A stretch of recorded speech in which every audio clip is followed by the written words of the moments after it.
So when you think of Africa, what comes to mind? Let's be honest, for a lot of people it's lions, elephants, maybe a really nice sunset, the Lion King opening scene on a loop, or maybe it's pyramids, giant, pointy, sandy triangles in Egypt. And that's cool, those things are amazing, but that's like saying America is just about hamburgers and Hollywood.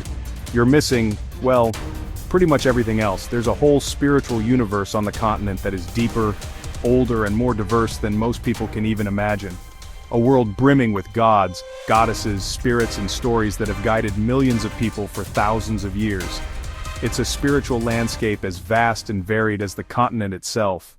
Let's start our journey in West Africa, a region buzzing with energy and stories. First up, meet the Orishas of the Yoruba people from what is now Nigeria and Benin. This isn't just one or two gods, it's a whole divine family, a complex system of deities who are basically superpowered specialists. You've got Shango, the god of thunder, fire, and justice. He's like a mix of Thor and a Supreme Court judge, but with better dance moves. Then there's Yemoja, the mother of all, the goddess of the ocean and nurturing. Think of her as the ultimate matriarch, watching over her children with the power of the tides. And you can't talk about West African gods without mentioning the ultimate hustler, the original con artist, the master storyteller, Anansi. Yes, a spider. In the stories of the Ashanti people in Ghana, Anansi is the god of all knowledge and stories. He's small, he's clever, and he constantly outwits opponents who are bigger, stronger, and way more serious than he is. In one famous tale, he decided he wanted to own all the stories in the world, which were kept by the sky god Nyame. Nyame told him he could have them, but only if he captured a swarm of hornets, a giant python, and a leopard. An impossible task, right? But Anansi, using his wits, tricked and trapped them all. He's a reminder that brainpower can beat firepower any day of the week. Then we have Ogun, a powerful and deeply respected Orisha who is both a creator and a destroyer. He is the god of iron, technology, and war. According to the myths, the path between the heavens and the earth was blocked by a dense, tangled forest. None of the other gods could get through, but Ogun with his mighty machete forged a path, clearing the way for both gods and humanity to travel. He is the patron of anyone who uses metal, blacksmiths, hunters, surgeons, and even taxi drivers today. He represents progress and invention, but also the potential for conflict and destruction that comes with it.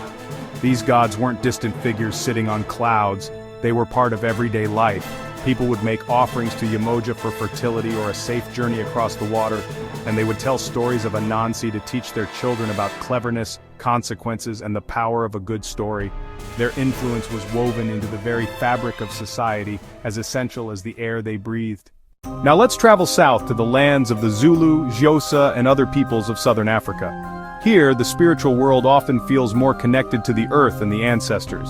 The stories are less about grand pantheons of specialized gods and more about a primary creator and the spirits of those who came before. The central figure in many Zulu traditions is Unkulunkulu, which literally means the very great one or the oldest of the old. He is not a god who lives in the sky, throwing lightning bolts. He is the first man, the original ancestor, who emerged from a bed of reeds. It's a powerful and humble origin story. No cosmic explosions, just life springing forth from the earth itself. According to the legend, after Unkulunkulu came out of the reeds, he created everything else. He brought forth men and women, cattle and wild animals, fire, and the tools for survival. He taught people how to hunt, how to build homes, and how to live in communities. He is both the creator and the first teacher, the source of all customs and social order. One of the most profound stories connected to Unkulunkulu explains the origin of death. The story goes that Unkulunkulu wanted humanity to live forever, so he sent a chameleon with a message, "Let not men die." But the chameleon, being a chameleon, was slow. It took its time, stopping to eat along the way. Seeing the chameleon's delay, Unkulunkulu grew impatient and sent a second messenger, a fast-running lizard with a different message, "Let men die." The lizard, being much quicker, arrived first and delivered its terrible news. And so, death came into the world. These beliefs created a society deeply rooted in respect for the past and for the natural world. The land itself was sacred, the place where the first ancestor emerged. The cattle were not just livestock, they were a gift from the Creator. Life was a continuous cycle, with the living, the dead, and the yet-to-be-born all connected. This worldview fosters a profound sense of community and responsibility, a feeling that you are part of a long, unbroken chain stretching back to the very beginning of time. Let's shift our journey eastward, to the Great Rift Valley and the highlands of East Africa. Here, you'll often find stories of powerful sky gods who are seen as the ultimate creators, overseeing the world from a distance. Among the Akan people of Ghana, whose influence spreads showing how these regions connect, and in many other cultures you find Nyame. Nyame is the omniscient, omnipotent sky god. He created the universe, the other gods, and humanity. However, he is often seen as a remote figure, too vast and powerful to be bothered with the small, day-to-day problems of humans. He's like the CEO of the universe. You know he's in charge, but you don't call him about a broken printer. Because Nyame was so distant, people would often communicate with him through intermediaries, or lesser spirits known as the Abyssum. These spirits might inhabit trees, rivers, or mountains. They were the regional managers, the ones you could actually talk to. This created a rich, spiritual ecosystem where every part of the natural world was imbued with divine presence. A particular rock wasn't just a rock. It could be the home of a spirit that needed to be respected. A famous story involving Nyame is the one we touched on earlier, with Anansi the spider. The tale of how Anansi bought all the stories from Nyame is more than just a trickster tale. It's a profound statement about access to knowledge. Originally, all wisdom and stories belonged to the sky god. They were divine, out of reach for ordinary people. By tricking Nyame and bringing the stories down to earth, Anansi democratized knowledge. He made it available to everyone. Further south, among peoples like the Kikuyu of Kenya, you have Ngai, another powerful sky god who resides on the sacred Mount Kenya. Ngai is the creator and giver of all things. In the Kikuyu creation myth, Ngai created the first man, Gikuyu, and the first woman, Mumbi. He placed them near Mount Kenya and showed them the beauty and richness of the land he had given them. He told them to have children and to live in harmony. This story establishes a direct personal connection between the people, their land, and their creator. It's a divine contract, a promise that as long as they care for the land, Ngai will provide for them. Okay, let's head north. And yes, we have to talk about Egypt. Ancient Egypt is probably the most famous civilization in all of Africa, and its gods are legendary. Ra, the sun god with the head of a falcon. Anubis, the jackal-headed god of the afterlife. Isis, the powerful goddess of magic and motherhood. These names are famous for a reason. The Egyptian pantheon was incredibly complex and deeply integrated into every single aspect of life, and more importantly, death. Their entire society was organized around pleasing the gods and preparing for the journey to the afterlife. The pyramids weren't just fancy tombs, they were launch pads to eternity. What made Egyptian belief so compelling was its focus on balance, or Ma'at. Ma'at was both a goddess and a concept, representing truth, order, justice, and cosmic harmony. When a person died, their heart was weighed on a scale against the feather of Ma'at. But the spiritual landscape of North Africa wasn't just Egypt. Before the spread of Islam, the Berber peoples or Amazi of the Maghreb had their own rich pantheons. They worshipped powerful deities like Ifru, a god of war and protection, and Tanit, a goddess of fertility who was also worshipped in Carthage. Many of their beliefs were syncretic, meaning they blended with the religions of the other cultures they encountered, including the Egyptians, Phoenicians, Greeks, and Romans. The legacy of these ancient northern gods is immense, even if they aren't actively worshipped today in the same way. The architecture, the art, the philosophy, and the very concept of divine kingship from Egypt influenced cultures across the Mediterranean and beyond. While new faiths have since become dominant in the region, the whispers of these ancient gods can still be heard in the folklore, the traditions, and the magnificent stone ruins they left behind. They are the bedrock upon which centuries of history were built. So we've met some of the gods, but here's the most important part. These weren't just characters in a storybook. These belief systems were the blueprints for building entire societies. They were the constitution, the legal system, the community guidelines, and the social safety net, all in one. The gods didn't just explain why the sun rose, they explained how you should treat your neighbor, how a king should rule, and what it meant to be part of a community. Think about justice.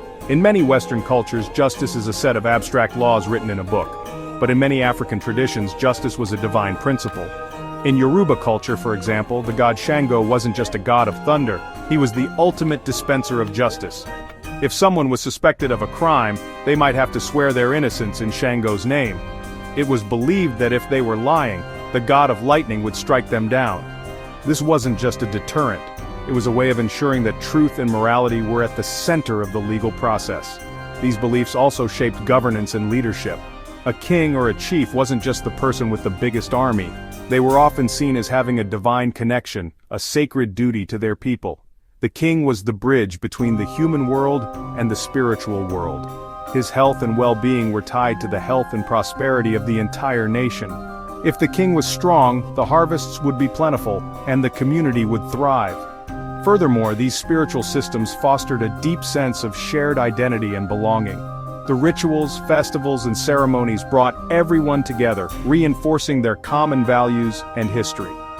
When a community gathered to celebrate the harvest and thank the goddess of fertility, it wasn't just a party. It was a reaffirmation of their dependence on each other and on the divine forces that sustained them. These shared experiences created powerful social bonds that could withstand hardship, conflict, and change. The gods gave people more than just answers. They gave them a community. They gave them a home. For thousands of years, these indigenous spiritual systems thrived, evolved, and shaped life across the continent.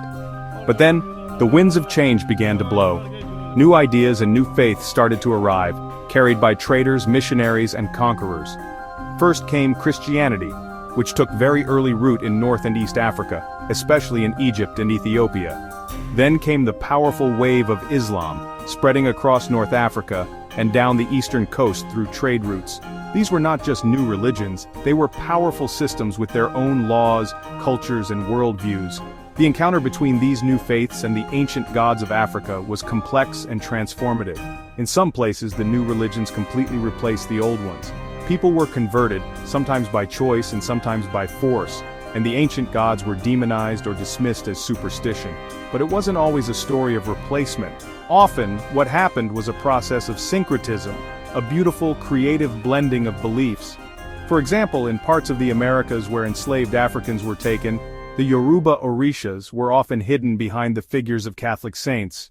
Shango, the god of thunder and lightning, was associated with Saint Barbara. Yemoja, the goddess of the ocean, was linked to the Virgin Mary. This was an ingenious act of cultural survival. It allowed people to continue their traditional practices while appearing to conform to the dominant religion. Then came the era of European colonialism in the 19th and 20th centuries, which brought a much more aggressive and systematic effort to erase indigenous beliefs. Colonial administrators and Christian missionaries often saw traditional African religions as primitive and pagan, a barrier to civilization. They actively worked to dismantle the spiritual systems that held societies together. This had a devastating impact, as it wasn't just about changing someone's religion, it was about severing the connection between people, their history, their land, and the very foundations of their social structure. It was an attempt to overwrite the continent's entire operating system. So, after centuries of suppression and change, you might think that the stories of Africa's ancient gods would be fading away, lost to the history books. But you would be wrong. In fact, we are living through a powerful renaissance, a global reawakening of interest and pride in these ancient traditions. All across Africa and in the diaspora, artists, writers, musicians, and everyday people are reconnecting with their ancestral roots. They are digging up the stories that were buried, polishing the traditions that were hidden, and breathing new life into the gods who were never truly forgotten. You can see it everywhere in modern culture. Look at the world of literature. Authors like Nigeria's Nnedi Okorafor and Tomi Adeyemi are writing blockbuster fantasy novels inspired by African mythology. Adeyemi's Children of Blood and Bone is a global phenomenon, bringing the world of the Orishas to a whole new generation of readers. These aren't just fantasy stories, they are acts of cultural reclamation. They are telling the world that African myths are just as epic, as complex, and as worthy of attention as Greek or Norse mythology. The same thing is happening in film and music. Think about Marvel's Black Panther. The movie was steeped in African spirituality and tradition, from the veneration of the panther goddess Bast to the concept of the ancestral plane. In music, artists like Beyoncé in her visual album Black is King drew heavily on African symbolism and aesthetics, celebrating the beauty and power of the continent's diverse cultures and spiritual traditions. This renaissance is also happening on a deeply personal level.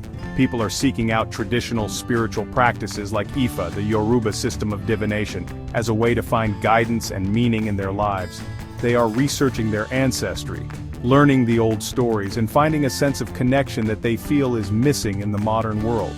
For many in the African diaspora, reconnecting with these traditions is a way of healing the wounds of history, of reclaiming a part of their identity that was stolen. It's a way of saying we know who we are and we know where we come from. The gods are not dead, they are evolving, finding new voices and new followers in a new world. So why does any of this matter today, in our world of smartphones, space travel, and artificial intelligence? It matters because these stories are more than just myths. They are a testament to the incredible diversity and richness of human thought.